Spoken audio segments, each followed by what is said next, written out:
की इस क्लास में हम देखने वाले हैं एक नया ही टॉपिक जिसका नाम है क्वांटम संख्याएं। आज अपन क्वांटम संख्याओं के बारे में डिस्कस करेंगे और जानेंगे क्वांटम संख्याएं होती क्या है और ये कितने प्रकार की होती है और हमारे बारे और हमें क्या जानकारी देती है, हमें क्वांटम संख्याओं को पढ़ना क्यों महत्वपूर्ण है। आज अपन ये सब देखेंगे कि क्वांटम संख्याएं कहलाती क्या है और क्या क्वांटम संख्या में किन किन बारों के बारे में बताती हैं कि कोष क्या होता है, उपकोष क्या होती है, कक्षा क्या होते हैं, ऑर्बिटल क्या होते हैं, इनके बारे में क्या करती है मैं बताती हूँ। तो चलिए स्टार्ट करते हैं अपनी क्लास। तो आप सभी बच्चे रेडी हो गए होंगे अपनी क्लास लेने के लिए। तो सभी बच्चे अपनी पेन कॉपी अपने पास रख लें, क्योंकि आज से आपको अपनी एक छोटी सी नोटबुक्स बनानी है जिसमें आपको नोट्स लिखना है, ताकि आपका रिवीजन बहुत जल्दी से हो पाए। जब आप खुद से रिवीजन करो तो आप 10 से 15 मिनट में अपनी हर एक क्लास का जल्दी से रिवीजन कर पाओ। तो आप सभी रेडी हो गए होंगे। चलिए स्टार्ट करते हैं। अपना आज का टॉपिक क्या है? आज का टॉपिक है अपना क्वांटम संख्याएं। अब क्वांटम संख्याएं क्या होती है, अब उसको डिस्कस करते हैं। टॉपिक क्या है? क्वांटम संख्याएं। क्या है अपना टॉपिक? क्वांटम संख्या। आज अपन क्वांटम संख्याओं के बारे में डिस्कस करेंगे। अब ये संख्याएं क्या होती है, क्वांटम संख्याएं क्या होती है? अभी मैंने आपको पिछली वाली वीडियो में पढ़ाया था कि हमें पदार्थ क्या होते हैं, योग क्या होते हैं, मिश्रण क्या होते हैं। फिर साथ ही मैंने आपको परमाणु का सिद्धांत, परमाणु की परिभाषा और परमाणु का मॉडल समझाया था। तो बस जैसे अपने क्या देखा था, एक परमाणु है, एक परमाणु में मान लीजिए क्या है, एक परमाणु है, ठीक है। एक परमाणु में क्या क्या होता है जल्दी से बताओ। एक परमाणु में इलेक्ट्रॉन होता है, प्रोटॉन होता है, न्यूट्रॉन होता है कि नहीं होता है, और उसमें एक नाभिक भी होता है। तो किसी परमाणु में तो क्वांटम संख्या क्या होती है? किसी परमाणु में क्या, किसी परमाणु में किसी इलेक्ट्रॉन की। ऐसे मान लीजिए कि ये क्या है, ये क्या है, परमाणु है, ठीक है। ये क्या है, परमाणु है। और यहाँ क्या होते हैं, यहाँ क्या होता है, नाभिक होता है। इसमें क्या होते हैं, प्रोटॉन और न्यूट्रॉन होते हैं कि नहीं होते। और यहाँ पे क्या होते हैं, यहाँ पे होते हैं इलेक्ट्रॉन। यहाँ पे क्या होते हैं, इसके बाद नाभिक के बाद क्या होते हैं, यहाँ पे होते हैं इलेक्ट्रॉन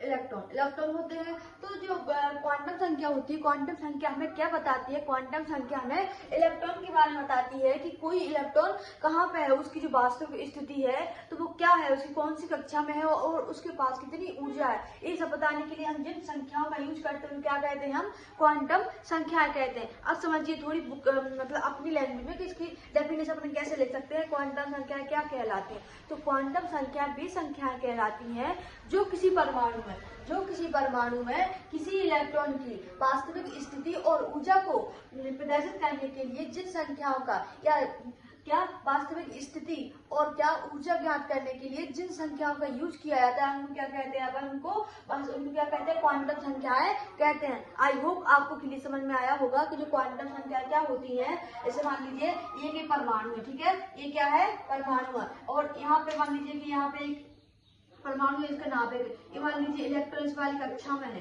ठीक है। एक और इसके बाहर एक और कक्षा बनी हुई है, एक और इसके बाहर एक कक्षा बनी हुई है। तो अपन को जैसे मान लीजिए अपन को इस वाले इलेक्ट्रॉन की अब जानना है, इस वाले इलेक्ट्रॉन कौन सी कक्षा में, मान लीजिए ये वाले कक्षा दिख रहा है, मान लीजिए इस वाले इलेक्ट्रॉन के बारे में अपन को समझना है कि एक इलेक्ट्रॉन कौन सी कक्षा में है और इसके पास कितनी ऊर्जा है। तो ये सब चीजें समझने के लिए जिन संख्याओं का यूज किया जाता है, जो संख्याएं हमें ये बताती हैं कि मान लीजिए अगर जो इलेक्ट्रॉन है, मान लीजिए ई इलेक्ट्रॉन है तो कौन सी कक्षा में है और उसके पास कितनी ऊर्जा है, ये बताने के लिए, सीधी भाषा में कहे बताने के लिए जो जिन संख्याओं का यूज किया जाता है उन्हें क्या कहते हैं, अपन क्वांटम संख्याएं कहते हैं। क्लियर हुआ कि नहीं हुआ? तो अपन इसकी परिभाषा क्या लिख सकते हो, इसकी परिभाषा, क्वांटम संख्या की परिभाषा क्या लिख सकते हो? वह संख्याएं ऐसी संख्याएं जो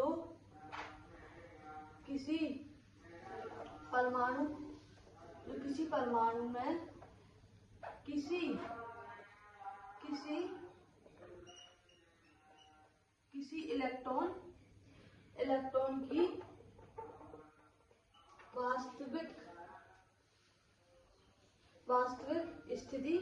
इलेक्ट्रॉन की वास्तविक स्थिति तथा ऊर्जा को, ऐसी संख्याएं जो किसी परमाणु में किसी इलेक्ट्रॉन की वास्तविक स्थिति तथा ऊर्जा को ज्ञात करने के लिए उपयोग कहलाती है, क्वांटम संख्याएं कहलाती है। क्या लिखा अपन ने यहाँ पे, क्या देखा परिवेश की डेफिनेशन क्या देखी, परिभाषा क्या देखी, ऐसी संख्या जो किसी परमाणु में किसी इलेक्ट्रॉन की वास्तविक स्थिति तथा ऊर्जा को ज्ञात करने के लिए उपयोग की जाती है, तो क्या कहलाती है, क्वांटम संख्याएं कहलाते हैं। क्लियर हुआ, समझ में आया कि जो क्वांटम संख्याएं क्या होती हैं, क्वांटम संख्या वे संख्याएं होती हैं जो किसी इलेक्ट्रॉन की क्या बताती हैं, वास्तविक स्थिति और क्या बताती हैं, उनकी ऊर्जा बताती है। कि कोई इलेक्ट्रॉन है, मान लीजिए अपन ने एक इलेक्ट्रॉन ले लिया, अब उसको देखना है कि कौन सी कक्षा में है, उसकी स्थिति क्या है, फिलहाल वो किस कंडीशन में, वास्तविक मतलब होता है करंट में, करंट में अभी कौन सी स्थिति में, उसको बोलते हैं वास्तविक स्थिति। करंट में उसकी कौन सी कक्षा में है और उसके पास अभी कितनी ऊर्जा है, वास्तविक ऊर्जा है उसके पास अभी फिलहाल में कितनी ऊर्जा है। अगर मान लीजिए उसके पास में 1 वोल्ट ऊर्जा है, तो फिर क्या वो दूसरी वाली कक्षा में जा सकता है कि नहीं जा सकता है, जो उससे नीचे वाली कक्षा है उसमें जा सकता है कि नहीं जा सकता है। तो ये सब देखने के लिए क्या किन संख्याओं का यूज किया जाता है, क्वांटम संख्याओं का यूज किया जाता है। क्लियर हुआ सभी को इतना? क्लियर हुआ क्वांटम संख्याओं के बारे में? अब देखते हैं अपन क्या, अब समझते हैं अपन, अब देखते हैं क्वांटम संख्या कितने प्रकार की होती है। तो क्वांटम संख्या 4 प्रकार की होती है। अब अपन देखते हैं प्रकार कौन कौन से है, ठीक है। तो क्वांटम संख्या कितने प्रकार की होती है, 4 प्रकार की। पहली कौन सी होती है क्वांटम संख्या, मुख्य क्वांटम संख्या है। कौन सी होती है मुख्य क्वांटम संख्या, इसको स्मॉल एन के द्वारा प्रदर्शित करते हैं, ठीक है। दूसरी क्वांटम संख्या क्या होती है, दिग्वंशी क्वांटम संख्या। इसको किस प्रदर्शित करते हैं, इसको स्मॉल एल से प्रदर्शित करते हैं। तीसरे नंबर कौन सी क्वांटम संख्या आती है, तीसरे नंबर कौन सी आती है, जल्दी बताओ, चुंबकीय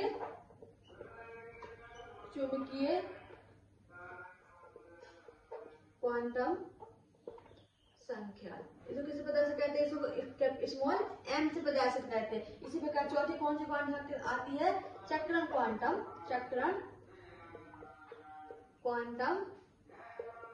संख्या।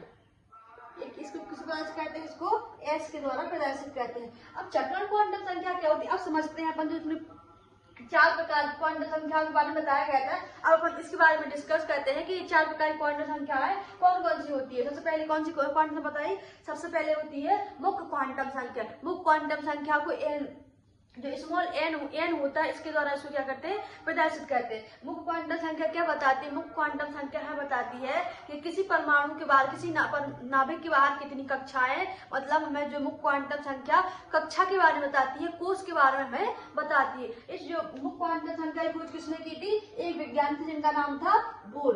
इन्होंने इसकी खोज की हुई थी। मुख्य क्वांटम संख्या के बारे में इन्होंने बताया था। एक क्या बताती है, हमें कोष के बारे में बताती है। कोष को कक्षा भी कहते हैं, ऑर्बिट भी कहते हैं। क्या कहते हैं, ऑर्बिट, ठीक है। अब आते हैं कौन सी, दिग्वंशी क्वांटम संख्या। अब दिग्वंशी क्वांटम संख्या क्या होती है, दिग्वंशी क्वांटम संख्या हमें उपकोष के बारे में बताती है। किसके बारे में बताती है, उपकोष के बारे में। तो किसके बारे में बताती है, उपकोष के बारे में जो जानकारी प्रदान करती है वो कौन सा क्या होती है, दिग्वंशी क्वांटम संख्या होती है। एक सेमरफील्ड नामक वैज्ञानिक थे, कौन से, सेमरफील्ड नामक वैज्ञानिक थे, जिन्होंने क्या बताया था, दिग्वंशी क्वांटम संख्या के बारे में बताया था, जिसका डिस्क्राइब किया हुआ था। दिग्वंशी क्वांटम संख्या को एल के द्वारा प्रदर्शित करते हैं। और ये क्या बताती है, दिग्वंशी क्वांटम संख्या हमें क्या बताती है, तो उपकोष के बारे में जानकारी प्रदान करती है। उपकोष होता है और उपकक्षा कह सकते हैं, क्या कह सकते हैं, उपकक्षा के बारे में हमें बताती है।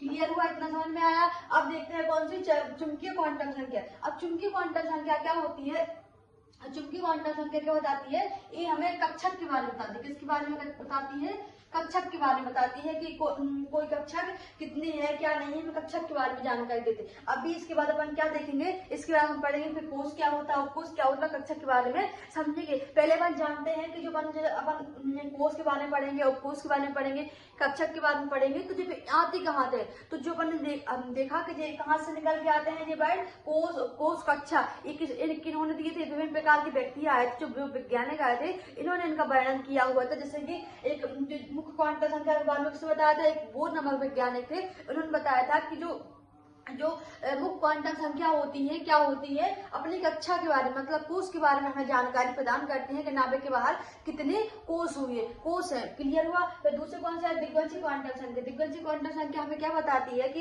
ये बताती है कि किसी भी नाभिक के बाहर कितने उपकोष मतलब कक्षा में कितने उपकोष दिए हुए हैं। इसके बाद हम डिस्क्राइब करते हैं। आते हैं तीसरे नंबर पर, कौन से आते हैं, फिर एक कौन से वैज्ञानिक आते हैं, एक लैंडी नामक वैज्ञानिक आते हैं। कौन से लैंडी नामक वैज्ञानिक आते हैं, वो किसके बारे में बताते हैं, चुंबकीय क्वांटम संख्या के बारे में बताते हैं। इसको स्मॉल m के द्वारा इसको प्रदर्शित करते हैं। आई होप आप सभी को इतना समझ में आया होगा। अब देखते हैं चक्रण क्वांटम संख्या। ये क्या बताती है, एक दिशा बताती है, दिशा अर्थात विपरीत जैसे मान लीजिए एक क्या बताती है, कोई कक्षा है तो उसमें इलेक्ट्रॉन किस तरह भरे जाएंगे या किस तरह उनको रखा जाएगा, एक कौन बताता है, चक्रण क्वांटम संख्या। चक्रण का मतलब होता है कि उनकी दिशा, कि कोई अगर इलेक्ट्रॉन अगर सीधा गया तो फिर दूसरा इलेक्ट्रॉन, एक इलेक्ट्रॉन सीधा है तो दूसरा इलेक्ट्रॉन की गति की दिशा कैसी होगी, विपरीत होगी। तो ये कौन बताता है, चक्रण क्वांटम संख्या बताती है। आई होप आज बच्चों को इतना क्लियर हुआ होगा, समझ में आया होगा। और चक्रण क्वांटम संख्या को स्मॉल s के द्वारा प्रदर्शित किया जाता है। एक गोल्ड स्मिथ नामक वैज्ञानिक थे जिन्होंने इसकी क्या खोज करके बताई, चक्रण क्वांटम संख्या के बारे में बताया हुआ था। क्लियर हो, समझ में आया आपको, यहाँ तक समझ में आया। अब देखते हैं अपन ने क्या क्या देखा। अपन ने देखा मुख्य क्वांटम संख्या के बारे में डिस्कस किया, दिग्वंशी क्वांटम संख्या के बारे में जाना, चुंबकीय क्वांटम संख्या के बारे में जाना, चक्रण क्वांटम संख्या के बारे में जाना। इनके द्वारा हमें क्या क्या पता चला कि कोष के बारे में हमने समझा, उपकोष के बारे में देखा, कक्षा के बारे में देखा और चक्रण के बारे में देखा। अपन समझते हैं डीपली की जो कक्षा क्या होती है, कोष क्या होता है, उपकोष क्या होता है और कक्षा क्या होते हैं, इनके बारे में अब अपन समझते हैं। ठीक है,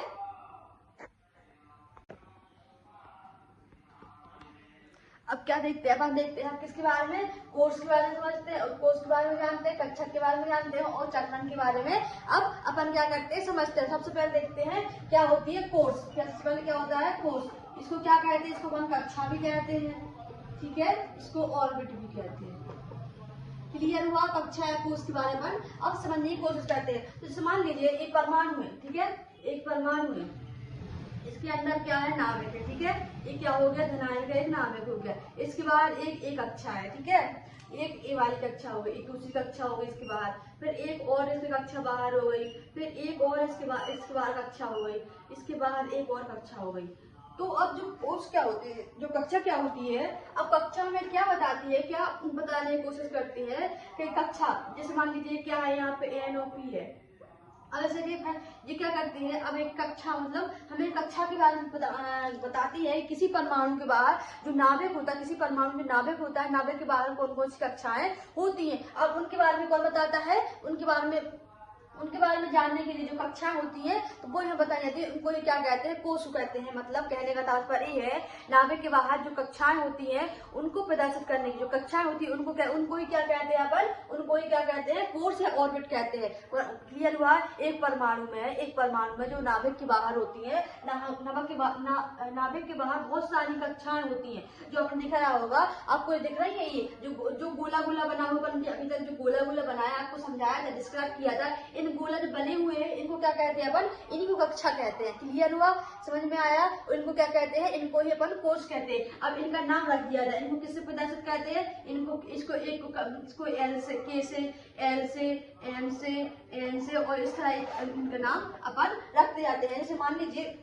आप कहीं जाते हो, कहीं मतलब कैसे स्कूल वगैरह में जाते हो, कोई फंक्शन होता है तो क्या होता है, ऐसे बहुत सारे बच्चे होते हैं, तो बहुत सारे बच्चों को पर्टिकुलर, जैसे मान लीजिए किसी बच्चे को बुलाना है तो उसको कार्ड दिया जाता है, उस पर नंबर लिख दिया जाता है। या किसी आपको कोई गेम्स वगैरह हो रहा है, उसमें पार्टिसिपेट कर रहे हो तो उसमें कैसे आपको एक टेबल दी जाती है, प्लेट दी जाती है और उस पर नंबर लिख दिया जाता है 575, 676, मतलब जितना उनका नंबर रहता है उतने नंबर से फिर आपको बुलाया जाता है। आपके नाम से नहीं बुला के आपको उसको नंबर के द्वारा आपको बुलाया जाता है। ठीक इसी प्रकार जो नाभिक के बाहर जो राउंड वृत्ताकार जो क्या होती है, जो गोलाकार आकृति होती है, इसको ही क्या कहते हैं, अपन कक्षा कहते हुए। आई होप आप सब बच्चों को क्लियर हुआ होगा। ऐसे मान लीजिए ये पहली कक्षा है तो इसको नाम क्या दे दिया, इसको के नाम दे दिया। ये दूसरी कक्षा है तो इसको क्या नाम दे दिया, इसको एल नाम दे दिया। फिर तीसरी है तो इसको एम नाम दे दिया, इनको एल नाम दे दिया, एन दे दिया, फिर इसको ओ दे दिया। इस तरह और कक्षाएं होंगी तो फिर उसको ऐसे नाम अपन बढ़ते हुए क्रम में देते चले जाते हैं। तो क्लियर हुआ। कक्षा के बारे में आपको समझ में आया,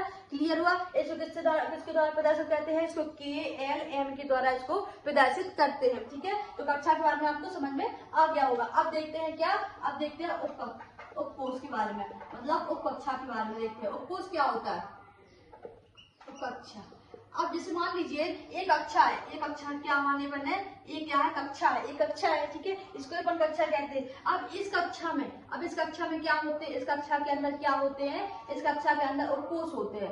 जो उपकोष होते हैं, उपकोष क्या करते हैं, उपकोष किसी भी कक्षा के अंदर क्या होते हैं, विभिन्न प्रकार के उपकोष होते हैं, मतलब विभिन्न प्रकार के कई उपकोष हो सकते हैं। उनको ये क्या कहते हैं अपन, उनको कहते हैं उपकोष। उपकोष किसके द्वारा प्रदर्शित करते हैं, इसके द्वारा, S के द्वारा, P के द्वारा, D के द्वारा और F के द्वारा इनको प्रदर्शित करते हैं। मतलब कहने का तात्पर्य ये है कि जो उपकोष होते हैं, एक कक्षा होती है उसमें कई प्रकार के उपकोष होते हैं, तो उनको ही कहते हैं उपकोष। अब उपकोष क्या होते हैं, उपकोष को S, P, D और F के द्वारा क्या करते हैं अपन, प्रदर्शित करते हैं। इतना क्लियर हुआ, समझ में आया आपको कि उपकोष क्या होते हैं, ठीक है।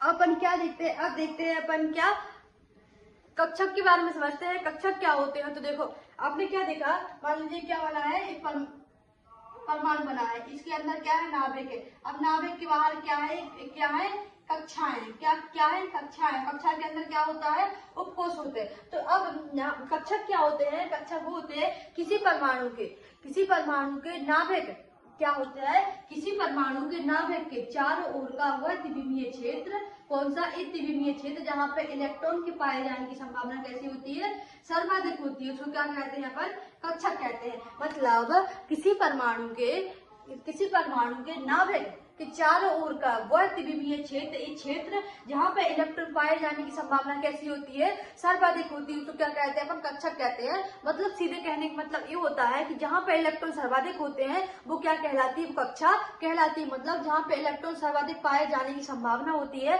अपन समझ सकते हैं, अपन सोच सकते हैं कौन सी कक्षक में अगर इलेक्ट्रॉन कहीं ज्यादा होते हैं तो कहाँ होते हैं, वो कक्षक में इलेक्ट्रॉन ज्यादा होते हैं। तो वही बता रही, इसकी जो डेफिनेशन है, कक्षक की डेफिनेशन क्या कह रही है कि किसी परमाणु के, किसी नाभिक के चारों ओर का वह द्विविमीय क्षेत्र जहाँ पे इलेक्ट्रॉन पाए जाने की बहुत ज्यादा संभावना होती है, वह उसको क्या कहते हैं, उसको कक्षक कहते हैं। इसको किसके द्वारा प्रदर्शित करते हैं, कक्षक को। तो यहाँ परिभाषा क्या लिख सकते हैं, किसी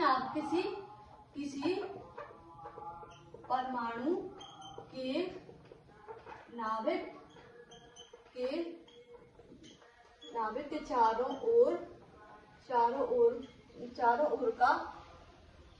ओर का वह द्विविमीय क्षेत्र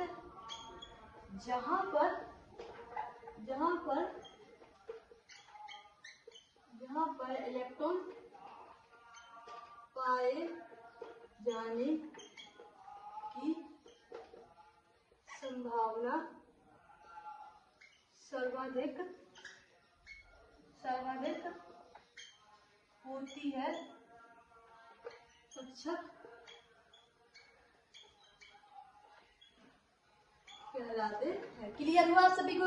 तो इसकी डेफिनेशन क्या निकल के आए, किसी परमाणु के नाभिक के चारों ओर का वह द्विविमीय क्षेत्र जहां पर इलेक्ट्रॉन पाए जाने की संभावना सर्वाधिक होती है, क्या कक्षक कहलाते हैं। अपन ने देखा इसमें क्या देखा, कक्षक देखा, तो जहाँ पे इलेक्ट्रॉन क्या होते हैं, सीधे साधा कहने का समझने के लिए आप इतना याद रखो सीधे कि जहाँ पे इलेक्ट्रॉन सर्वाधिक पाए जाने की संभावना होती है उसको क्या कहते हैं, कक्षक कहते हैं। और उपकोष क्या होते हैं, उपकोष ऐसे उपऊर्जा स्तर होते हैं जिसको अपन HP के द्वारा नोट करते हैं, जो किसके अंतर्गत आते हैं, फिर इसके क्या होते हैं, कोष के अंदर क्या आते हैं, उपकोष आते हैं। तो यहाँ से क्या कॉन्सेप्ट निकल के आया, अब आपको ये कॉन्सेप्ट याद रखना है। पहले क्या होती है, पहले होती है कक्षा, पहले क्या होता है, कोष होता है, ठीक है, एक कोष होता है। अब इस कोष के अंदर क्या होता है, फिर इसके बाद क्या होते हैं, उपकोष होते हैं, ठीक है। उपकोष के बाद क्या होता है, फिर उसके बाद कक्षक होते हैं। मतलब कई कक्षक मिलकर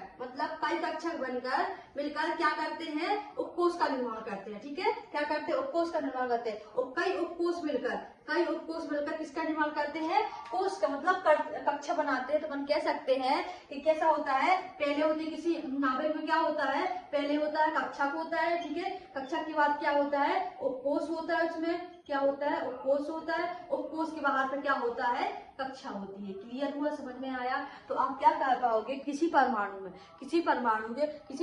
में किसी नाभिक के चारों ओर सर्वप्रथम पे आप पहले क्या होती है, पहले कक्षक होते हैं। जब कई कक्षक मिल जाते हैं तब क्या बनता है, उपकोष बनता है। जब कई उपकोष मिल जाते हैं तब क्या बनती है, कक्षा बनती है। आई होप अब आपको एक कक्षक के बारे में समझ में आ गया होगा और आप समझ गया होगा कि जो कक्षा होती है, कोष होता है, उपकोष होता है और कक्षक के बारे में आपको अब समझ में आ गया होगा। क्लियर हुआ। तो अब देखते हैं अपन इसके आगे, ठीक है।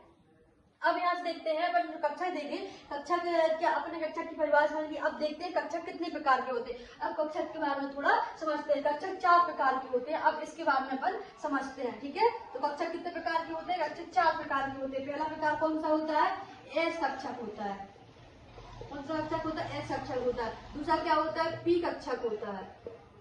तीसरा कौन सा कक्षक होता है, डी कक्षक होता है, डी कक्षक होता है। और चौथा कौन सा होता है, एक कक्षक होता है, ठीक है। अब एक कक्षक, जो कक्षक होते हैं हमें क्या बताते हैं कि कोई कक्षक अगर S का नाम है तो वहाँ S के पास कितने कक्षक होंगे। अगर S वहां पे आ रहा है, S उपकोष आ रहा है, तो वो क्या बताएगा कि उसके पास कितने कक्षक है, उसके पास सिर्फ एक कक्षक है। मतलब अगर कहाँ पे, यहाँ पे अपन को क्या दिख गया, S कक्षक दिख गया, तो ये अपन क्या बताएगा कि इसके पास कितने, अगर यहाँ पे दिख गया आपको कि S दिख गया तो इसका मतलब क्या है, इसके पास कितने कक्षक है, इसके पास एक कक्षक है, ठीक है। और अगर P दिख गया तो ये बताता है कि हमारे पास कितने कक्षक है, हमारे पास 3 कक्षक है। और अगर डी दिख गया तो क्या बताता है कि हमारे पास 5 कक्षक है, 1 2 3 4 और 5, 1 2 3 4 5। और अगर एफ दिख गया तो ये क्या बताता है कि हमारे पास कितने कक्षक है, हमारे पास 7 कक्षक है, 1 2 3 4 5 6 और 1 7। ये क्या बताते हैं कि हमारे पास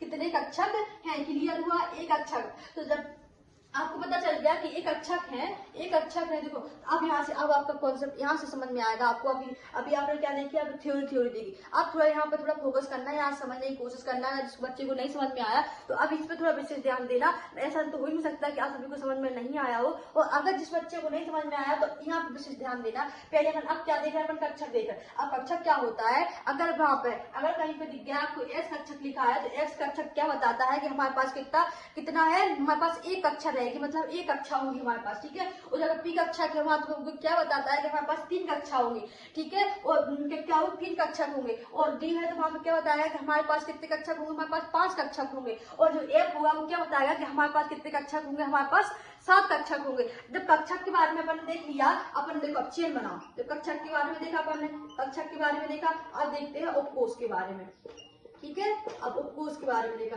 उपकोष किस पता से कहते हैं, एस पी डी और एफ के बारे में पता से कहते हैं। और जो कक्षक होते हैं एस पी डी और एफ में, जो कक्षक क्या होते हैं, जो एस पी डी एफ होता है, जो उपकोष होते हैं, उपकोष बताता है इसमें कक्षक क्या है, कितने कक्षक है, ये सब बताने का काम कौन करता है, ये करता है कक्षक करता है। अब मैंने देख लिया कि अगर एक्स कक्षक है तो वहां पे कितने कक्ष है, वहां पे एक कक्ष होगा। अगर यहाँ पी कक्ष है तो क्या कितने कक्ष होंगे, 3 कक्ष होंगे। अगर डी है तो कितने कक्ष होंगे, 5 कक्ष होंगे। और अगर एफ है तो यहाँ पे कितने कक्ष होंगे, 7 कक्ष होंगे। ये आपने देख लिया। अब चलते हैं इसके कक्षक के थोड़े ऊपर, तो क्या देखते हैं, अब उपकोष देखते हैं। तो एस पी डी एफ उपकोष होता है। अब उपकोष क्या बताता है, उपकोष बताता है कि जब अपन ने कक्षक देखे, एस कक्षक देखे, तो एस कक्षक में अधिकतम कितने इलेक्ट्रॉन रह सकते हैं, एक कक्षक में अधिकतम इलेक्ट्रॉन 2 रह सकते हैं। समझ में आया। कि अपन ने जो कक्षक देखे, जैसे मान लीजिए ये 3 कक्षक दिखे आपको, ये देखिए, तो ये क्या कहता है, एक कक्षक, मान लीजिए मैंने एक कक्षक बनाया, एक कक्षक, तो जो उपकोष क्या कहता है, उपकोष क्या बताता है हमें कि एक कक्षक में सिर्फ अधिकतम क्या रहेंगे, 2 इलेक्ट्रॉन रहेंगे। तो एक कक्षक में क्या भर सकते हैं अपन, सिर्फ 2 इलेक्ट्रॉन भर सकते हैं, इससे ज्यादा नहीं भर सकते एक कक्षक में। तो वही अपन इसको किससे डिनोट करते हैं, एस पी और डी से। क्लियर हुआ। अगर एस लिखा है, अगर एस उपकोष लिखा है तो उसका मतलब ये है कि वहां पे सिर्फ कितने इलेक्ट्रॉन भरे जाएंगे, 2 इलेक्ट्रॉन भरे जाएंगे। अगर डी लिखा, अगर क्या लिखा है, पी उपकोष लिखा है तो वहां पे कितने इलेक्ट्रॉन भरे जाएंगे, अधिकतम इलेक्ट्रॉन कितने आएंगे, 6 आएंगे उस उपकोष में, और अगर डी लिखा है तो वहाँ पे उस वाले उपकोष में अधिकतम कितने इलेक्ट्रॉन आएंगे, तो अधिकतम 10 इलेक्ट्रॉन भरे जाएंगे। इसी प्रकार अगर डी उपकोष लिखा है तो वहाँ पे कितने इलेक्ट्रॉन भरे जाएंगे, वहाँ पे 14 इलेक्ट्रॉन भरे जाएंगे। आई होप अब आपको क्लियर हो गया होगा। अब उपकोष के बाद क्या होते हैं, अब क्या आती है, कक्षा आती है। तो कक्षा क्या बताती है कि कितनी कक्षाएं दी हुई है, तो उनको LKM से पता करते हैं। कक्षा तो मैंने देख ली थी, अब आपको जो कक्षा और जो उपकोष में डिफरेंस समझ में आ गया होगा कि अब सबको क्लियर हो गया होगा कि जो कक्षा होते हैं क्या बताते हैं कि कोई इलेक्ट्रॉन कितने भरे जाएंगे, और S, P और D जो उपकोष होते हैं उसमें कक्षा किस तरह के होते हैं। ठीक है, क्लियर हुआ। तो अब अपन देखते हैं, अपन ने S, P और D को देखा, कक्षा को देखा अपन ने, कौन कौन से कक्षा, अपन ने S को। अब S का आकार कैसा होता है, S कैसा होता है, ये गोलाकार होता है। कैसा होता है, गोलाकार होता है। ये आकार आपके एग्जाम में पूछे जाते हैं कि बताइए एस का आकार कैसा होता है, तो गोलाकार होता है। इसमें कितने कक्षक होते हैं, इसमें एक कक्षक होते हैं। इसमें पी, अब देखते हैं पी वाले का, इसका आकार कैसा होता है, डमरूकार, डमरूकार होता है, मतलब डमरू के समान इसका आकार होता है। किसका होता है, पी का होता है, कक्षक पी का होता है। इसमें कितने को कक्षक होते हैं, 3 कक्षक होते हैं। अब देखते हैं अपन डी को, तो इसका आकार कैसा होता है, डबल डमरू के आकार का होता है। कैसे होता है, डबल डमरू के आकार का होता है। इसको क्या कहते हैं अपन, डी कक्षक कहते हैं, इसका आकार होता है। ठीक है, और जो एफ कक्षक होता है इसका आकार अभी नियत नहीं है, बहुत इसका बहुत जटिल है, तो इसका भी आकार बनाया नहीं जा सकता, क्योंकि इसका आकार कैसा होता है, बहुत ही जटिल, मतलब बहुत ही कठिन होता है। क्लियर हुआ, समझ में आया। तो अब आपके एग्जाम में ऐसा आता है कि क्या आता है, कक्षा और कक्षा, और या फिर ऐसा है कक्षा के बारे में, कक्षा की परिभाषा शायद व्याख्या कीजिए। तो आपको कक्षा की परिभाषा लिखनी है, कक्षा के प्रकार लिखने हैं, कक्षा कितने प्रकार के होते हैं, और साथ में लिखना है कि उनको जो अपन ने आकार देखे, अपन ने उसको रिप्रेजेंट किया है कि एस कक्षक है तो उसमें क्या होगा, उसका आकार गोलाकार होगा, उसमें एक कक्षक होगा। इसी प्रकार पी के बारे में, डी के बारे में और एफ के बारे में आपको लिखना है। तब आपको जो 5 नंबर क्वेश्चन आएगा तब आपको पूरे नंबर मिल पाएंगे। आई होप आप सब बच्चों को इतना क्लियर हो गया होगा। ठीक है।